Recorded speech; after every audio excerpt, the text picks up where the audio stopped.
बिस्मिल्लाहिर्रहमानिर्रहीम जी, बढ़ते हैं अपनी रेसिपी की तरफ। आज बनाने जा रहे हैं हम कोह का मगज़।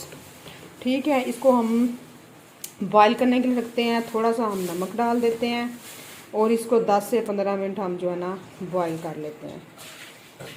के हुए 10 मिनट हो गए हैं। अब हम पानी को जो है ना ड्रेन कर देते हैं और इसको खुश्क कर लेते हैं। मगज़ हमारा बड़े अच्छे तरीके से बॉयल हो गया हुआ है। एक मैंने छोटे से बड़े साइज़ का प्याज जो है ना काट लिया हुआ है और लहसुन मैंने थोड़ा सा छील लिया और एक टमाटर है।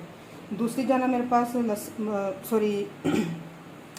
हल्दी है, नमक है और मिर्च पाउडर है। में हमने थोड़ा सा पानी ले लिया। सारे जो इंग्रेडिएंट्स हैं इसके अंदर जाते हैं, साथ ही नमक मिर्च और हल्दी भी जाती है और इसको हम कुक कर लेते हैं कि हमारे प्याज जो है ना नरम हो जाए। 10 से 15 मिनट हम कुक कर लेते हैं। मोस्ट प्याज हमारे गल गए हुए हैं, तो जो ही पानी खुश्क होता है तो इसके अंदर हम ऑयल शामिल करते हैं। अब हम इसके अंदर 1 कप जो है ना ऑयल का शामिल करते हैं और इसको अच्छे तरीके से भून लेते हैं।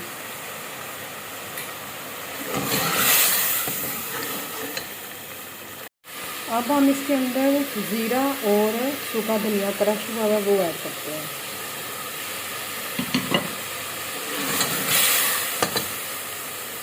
अब हम इसके अंदर थोड़ी सी मैंने हरी मिर्चें कट कर ली हैं और कुछ मैंने साबुत रखी हैं। इसके अंदर जो है ना मैंने कट लगा लिया है। इसको डाल के थोड़ा सा हम भून लेते हैं। मसाला तकरीबन हमारा डालना है। मैंने ग्रीन कोरिएंडर धनिया मैंने ऐड कर दिया है। मसाला हमारा बिल्कुल रेडी है। अब हम इसके अंदर मगज़ शामिल करते हैं।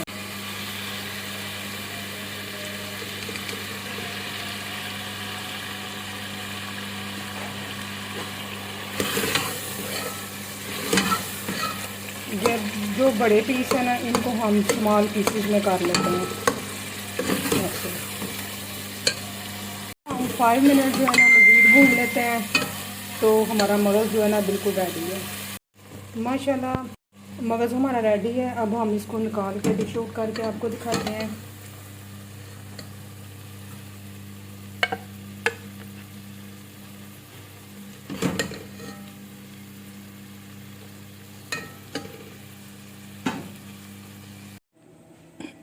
रेसिपी पसंद आए तो काइंडली चैनल को ज़रूर सब्सक्राइब कीजिए। मुझे दीजिए इजाज़त। नेक्स्ट फिर मज़ीद किसी वीडियो में मिलते हैं। अल्लाह हाफ़िज़, फ़ी अमान अल्लाह।